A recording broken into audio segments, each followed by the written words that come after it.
Hello and welcome to one and all. In today's class, we will move on to the next LAQ from Unit 4, the internal and external economies of scale. Okay, so there are three questions from this unit. One is the law of variable proportions, and the next one is the law of returns to scale, and the next sixth question is the describe the internal and external economies.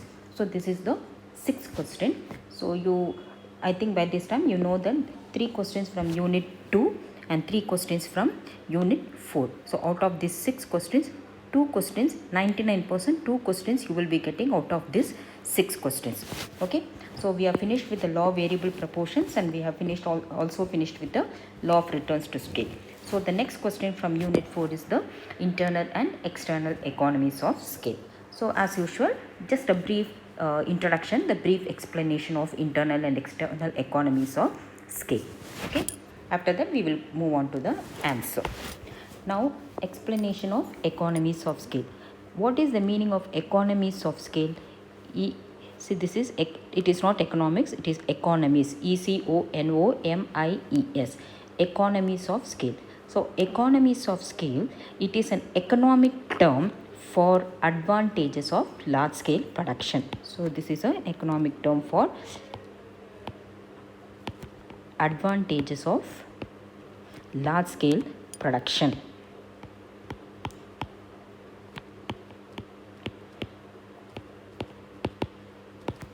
Okay, so economically we use the term economies of scale. The ordinary language we will say advantages of large scale production.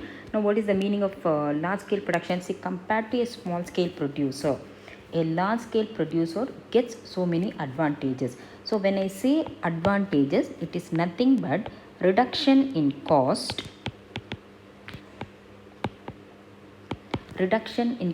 and rise in revenue or profit because of the expansion of business. That is the advantages of large scale production. Reduction in cost and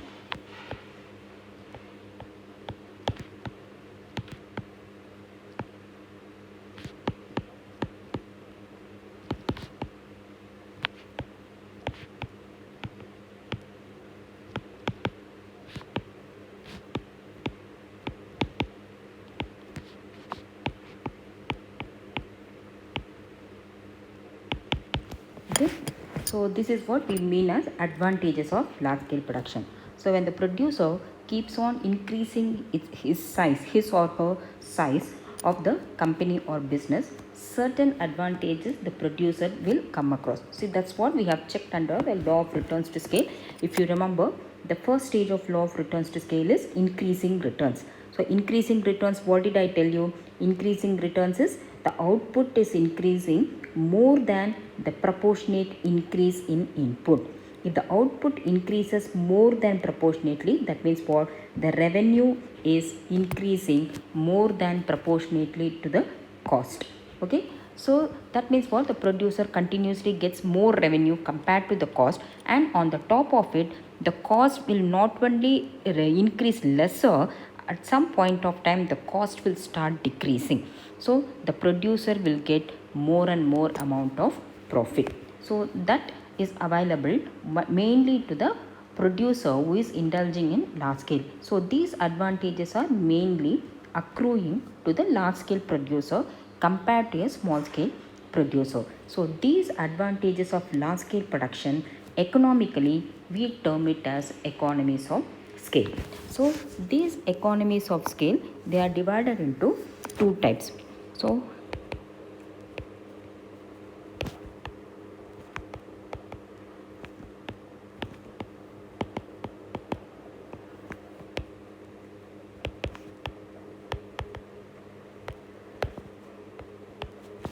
two types. One is internal economies and the another one is the external economies. Okay. Now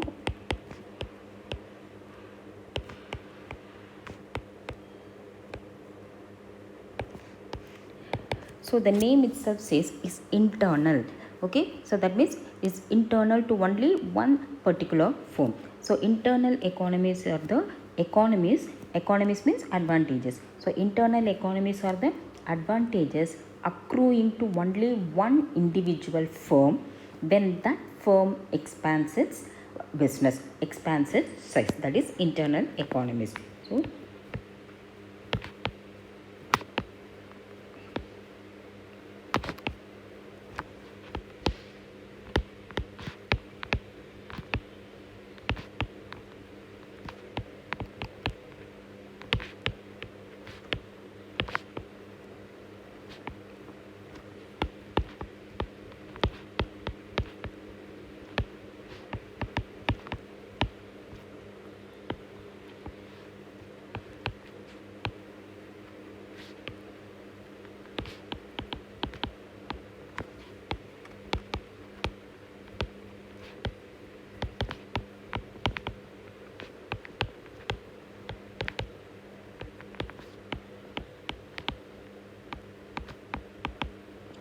okay, so internal economies are those advantages accruing to only one individual firm when that particular firm expands its size of business or production.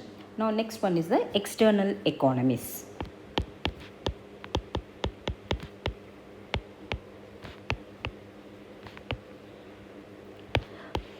So external economies are those advantages which are common to all the firms or an industry when all the firms or an industry expands the size of business. Okay.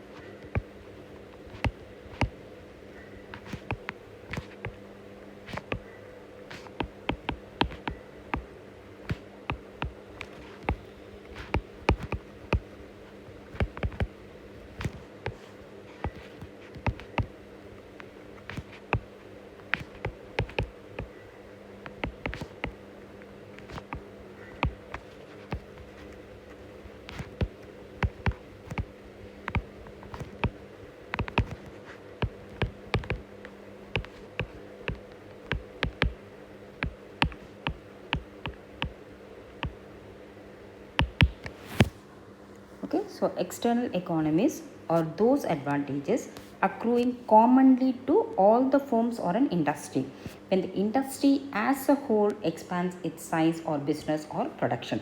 So internal economies are advantages accruing to only one firm, and external economies are accruing to all the firms in an industry. Now you might ask me the question, what is the difference between a firm and an industry? Okay, so for your information, group of firms constitute an industry. So many small firms together, they constitute an industry. Okay, so group of firms constitute an industry.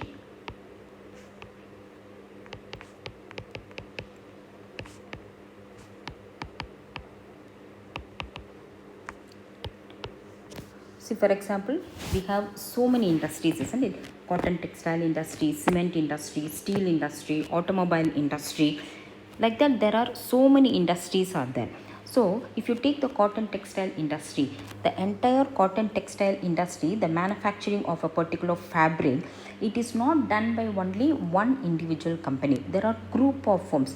One firm is specializing in weaving. One firm is specializing coloring, the dyeing the fabric. One firm is specializing in bleaching the fabric, and one firm is specializing in pattern making. One firm is specializing in stitching. So group of firms together, one firm is specializing in printing.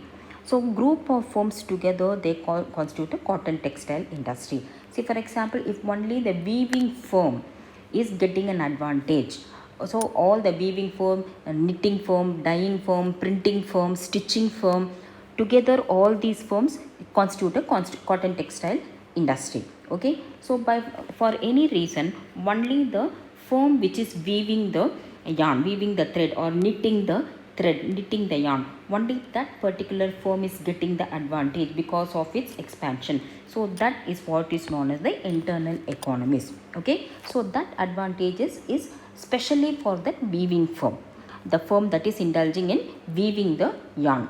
But if there are certain advantages which is common to all the firms, all the weaving firm, knitting firm, dyeing firm, bleaching firm, printing firm, so together it is an industry. So when the industry as a whole expands the business, if all the firms of the cotton textile industry is getting the advantage, that is what is known as the external economies. Okay, so that's why it's a group of firms constitute an industry. For example, even if you take the automobile industry, the manufacturing of a car or a truck or a bus or anything, it cannot be done by only one individual firm. So many firms are required to manufacture a complete car, isn't it? Together all the firms, they specialize in manufacturing one component of that car. So together all these firms together they constitute an automobile industry. So out of that, if only one firm is getting any advantage, then that is the internal economies. Together, if all the firms are getting the advantages, together the automobile industry as a whole is getting an advantage, that is what is known as the external economies. The industry, the automobile industry or a factory which is located in any one particular place, if all the firms in that particular place is getting an advantage, that is what is known as the external economies. Okay, so there are various types of internal economies and there are various types of external economies. So that's what the answer is about. So now I've given you the brief background of what is the meaning of economies of scale and what are all the various types of economies of scale, internal and external economies. So basically economies of scale divided by into two types by Marshall. So by Marshall. So Marshall divided into two types, internal economies and external economies. So now I think you have understood basically what is the meaning of internal economies and what is the meaning of external economies. Okay, now we'll move to the proper answer.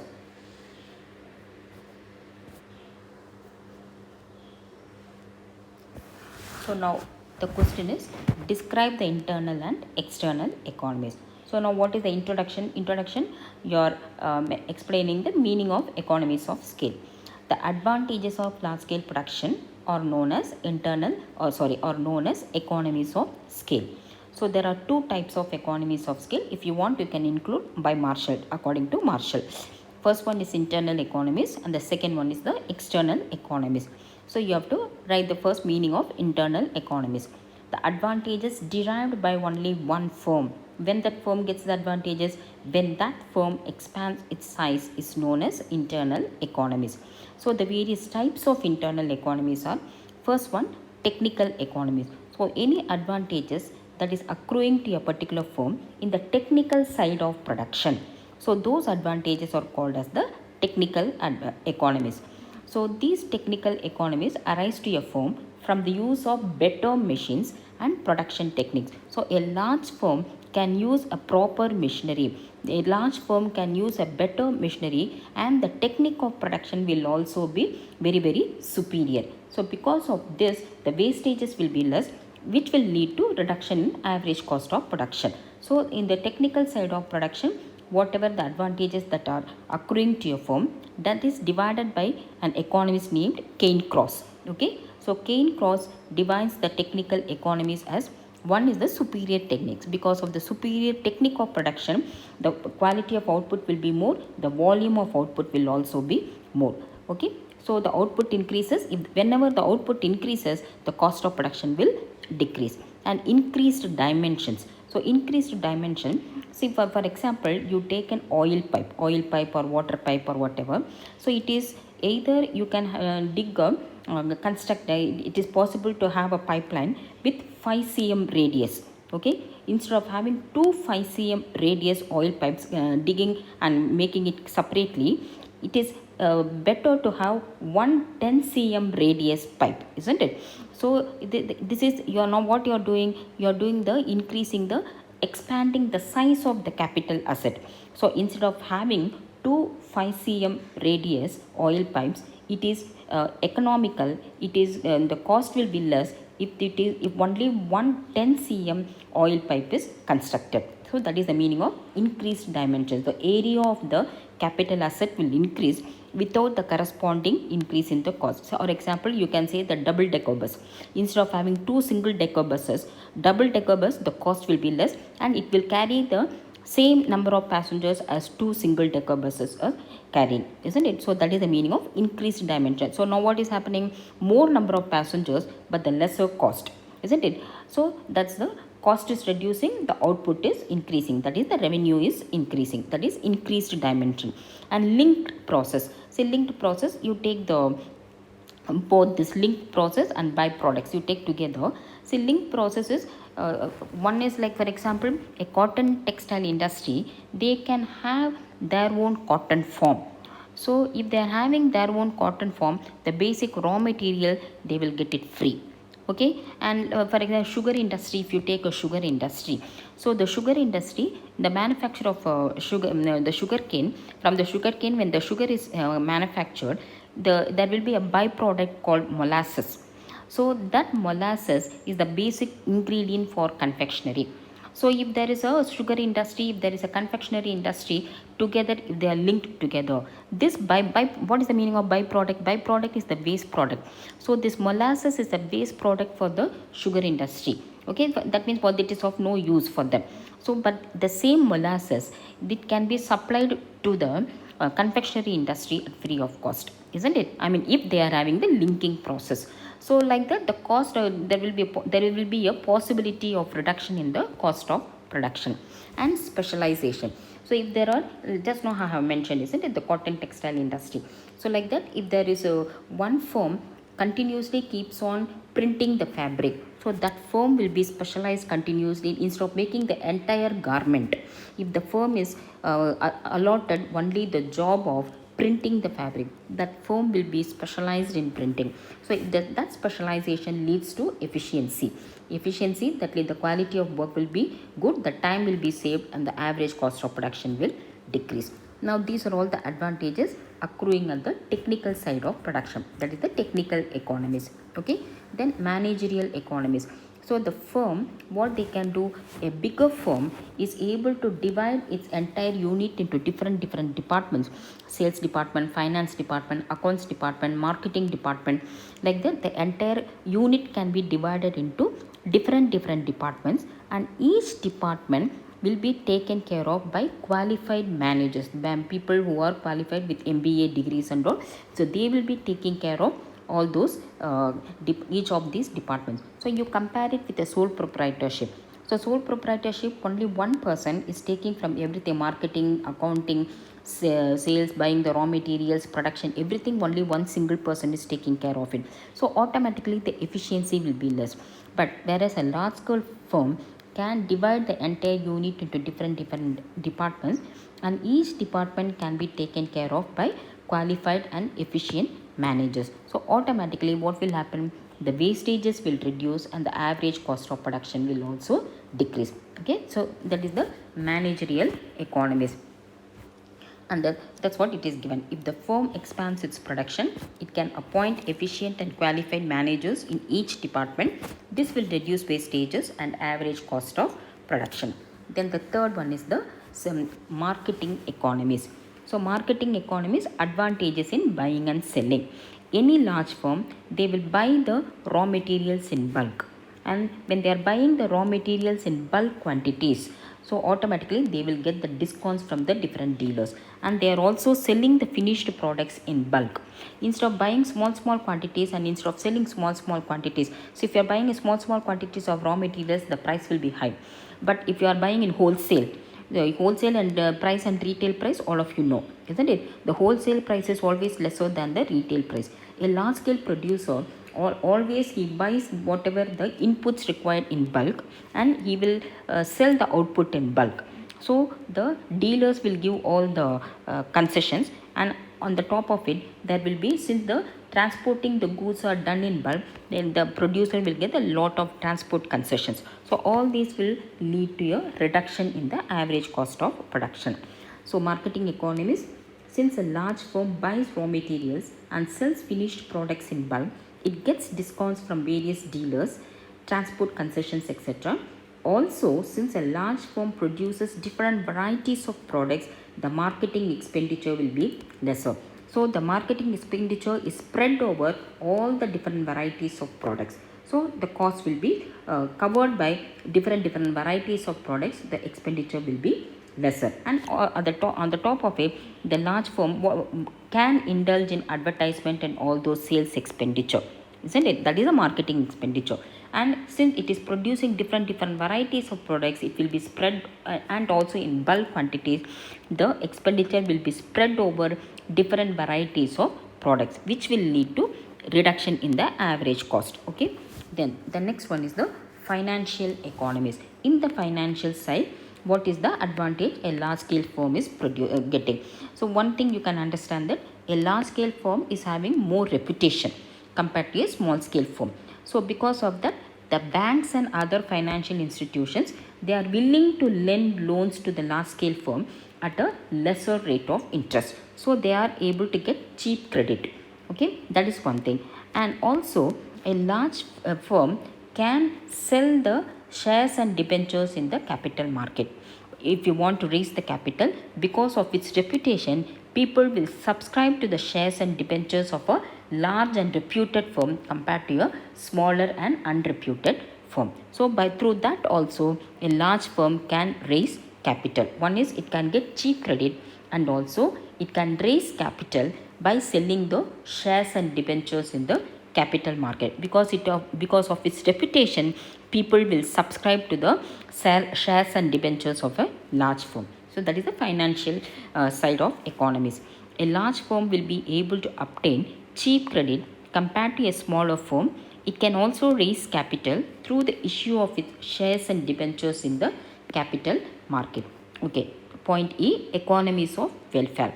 So economies of welfare, normally a large firm will be providing so many welfare facilities to its employees. Okay, the house rent concession, leave travel concessions, like that, so many concessions will be offered by the welfare facilities will be provided by the large firm.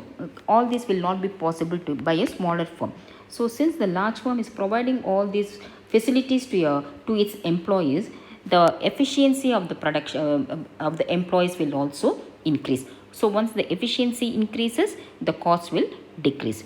So economies of welfare, a large firm is in a position to provide several welfare facilities to its workers. This increases their efficiency. Now the next one is the point F, risk bearing economies. So risk bearing economies means normally a large firm is not depending upon only one type of commodity. It produces different varieties of commodities, or it offers different varieties of services. So if there is a loss in any one product, automatically it can be compensated by profit in some other commodity or services. So it is able to offset or compensate, bear the risk of loss. See, if you take Tata's, from salt to software, so many varieties of commodities and services are being offered by Tata's, isn't it? So if there is a loss in any one particular commodity that Tatas are experiencing, it can be easily compensated by a profit or gain in some other commodity or service. So a large firm is in a better position to bear the risk of loss of any one particular commodity. And also for any source of input, if there is a raw materials, if there is labor, if there is a power supply, and even for finance, they don't depend upon only one source of supplier. They have different varieties of suppliers of all these inputs to them. So if one dealer is not supplying the raw material on time, so automatically they can get the raw material from another supplier. If one bank, one financial institution is not offering them the loan, they can always go to the other bank or other financial institution. So because in all this will lead, they will be able to cover the risk of loss. They will be able to compensate the risk of loss. They are in a better position to face the risk. Okay, so that is the risk bearing economies. As a large firm produces different varieties of products, it can easily bear the risk of loss from one product by gaining from other product. A large firm also need not depend on only one source of power and one source for power and other raw materials by having alternative sources of suppliers. So if there is a shortage of raw materials, if one supplier is not supplying, the production will not come to a standstill. That's what will happen for a small scale producer. But a large scale producer, if one supplier is not supplying the raw material, they need not have to stop the production, because they can always get the raw material from another supplier. Okay. Then the next one, economies of research. So what is a research? So in order to have the research, you have to make new innovations, discoveries. So discovery in production techniques, what are all the ways, new varieties of products, new source of market. Okay, so like that, all these innovations and discoveries have to be new technique of production which will reduce the cost. So all these, in order to do all this, the firm should have a separate R&D department. Okay, which is very very expensive. It will be possible only for a larger firm, not for a smaller firm. So that advantage can be accrued to the large firm. So economies of research, a large firm can afford a separate R&D department, which is not possible for a small firm. Hence new ideas and innovations become possible. So always new ideas, new innovations will lead to more share in the market, more revenue to the company, and lesser cost of production. In order to have that, the continuous research, continuous innovation should be undertaken by a company, because of too much of competition globally, isn't it? So all these are possible only for a large scale producer. Now these are all the advantages accruing to only one individual firm, that is the internal economies. Now there are certain external economies. So the advantages to all the firms, that's what I explained to you. So external economies, the advantages derived by all the firms or to an entire industry when it happens, when the industry as a whole expands its size, is known as external economies. So the entire cement industry, the entire steel industry, the entire automobile industry, entire cotton textile industry.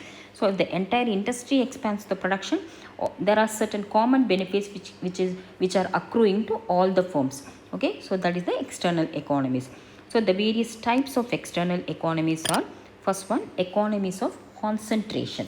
So economies of concentration means what? If all the firms are located in one particular area, that is concentration, concentrated, localized in one particular area. If so many firms are localized or concentrated in one particular area, they are getting certain advantages. See, for example, in Hyderabad, you take the IT sector, the financial district, the Gachibowli side.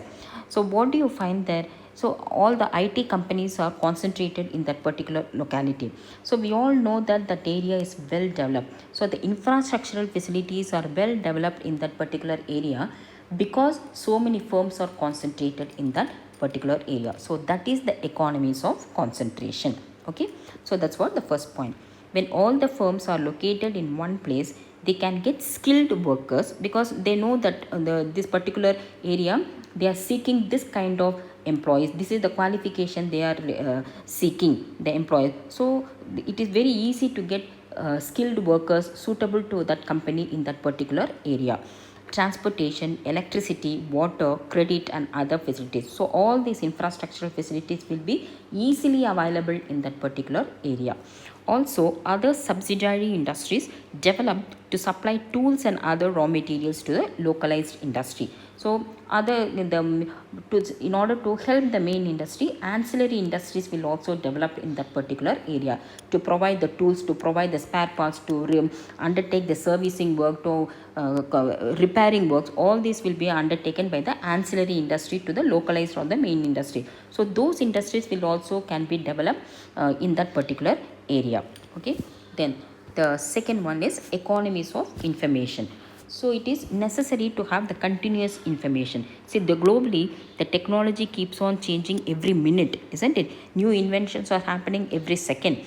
And the producer should always be aware of what is happening in the global scenario, isn't it? What is the new product introduced? What is the new technique of production? Who is the new source of supplier of raw material? What is the new trend? What is the change in the taste and fashions of the people? So like that, all the information should always be gathered by a particular firm.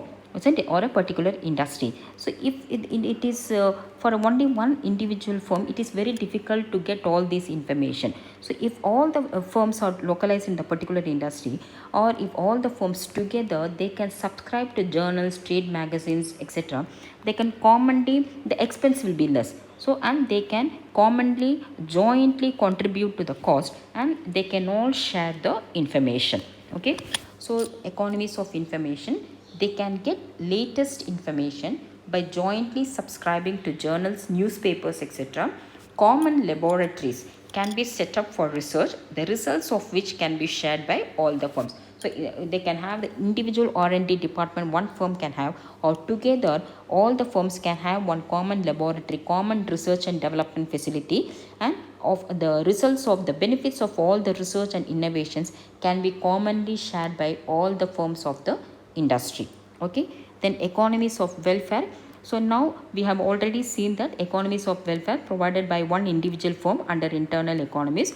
Compared to an individual firm, the all the firms together, the industry as a whole together, they can provide lots of welfare facilities to the workers. So if you take the BHEL colony, they provide so many welfare facilities to their employees. Your railway colony, they provide so many welfare facilities to the employees, isn't it? So economies of welfare. As compared to a firm, an industry is in a better position to provide welfare facilities to the workers. Automatically the efficiency will increase, and so many people will flock in that particular area to get all those benefits. Okay, then the last point, economies of specialization. So this just now I mentioned to you, if you have an example, if all the firms are located in that particular industry, in that particular area. So just now I was giving you the example of cotton textile industry. I'm giving you the same example again. If the cotton textile industry is located in one particular area, so then it is one firm will be specializing in weaving, one firm will be specializing in knitting, one firm will be specializing in coloring or dyeing the fabric, one firm will be specializing in pattern making, one firm will be specializing in knitting, isn't it? So the work is divided into different firms, and each firm will be specialized in that particular part of work. So the efficiency will increase, the cost will reduce, the wastages will decrease, and the quality and the quantity of work will also be superior. So that is the advantage.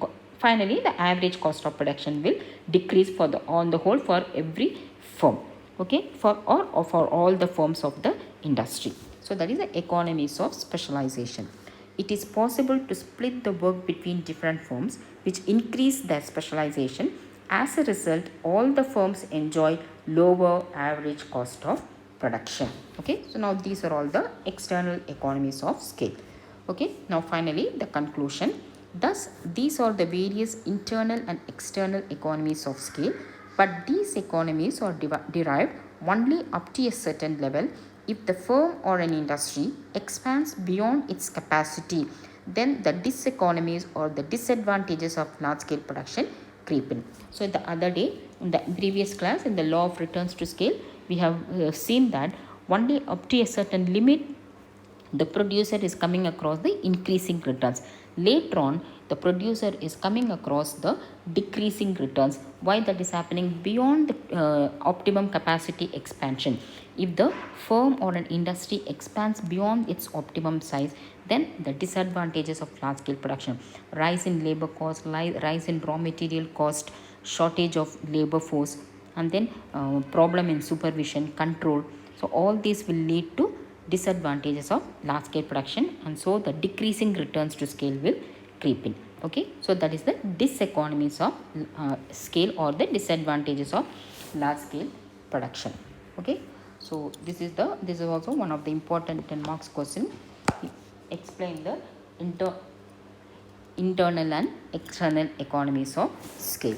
Okay, hope you have understood the answer. If you have any doubts, please mention it in the comment box.